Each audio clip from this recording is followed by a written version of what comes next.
روزه رااله الله دې توفیق مونږ ټول ترا کی پروژه کې دو کار وکړي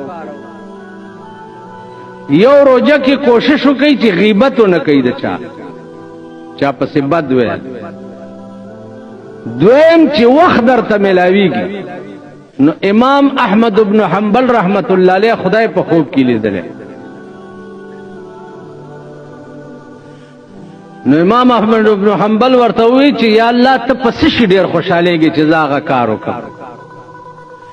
ته پس خوشاله نو الله ورته په خوب کې وی چې زه خوشالهږم زیات به تلاوت القرآن د قرآن په تلاوت زه ډیر خوشاله نو خدای توفیق درکې قرآن ویلې نو د دې تلاوت پروژه کې کوي غیبت نه ځان بچ ساتي مونږ او 10 کوشش پکې وکړي او د قرآن تلاوت پکې کوي روزګار ټیم اسی مکه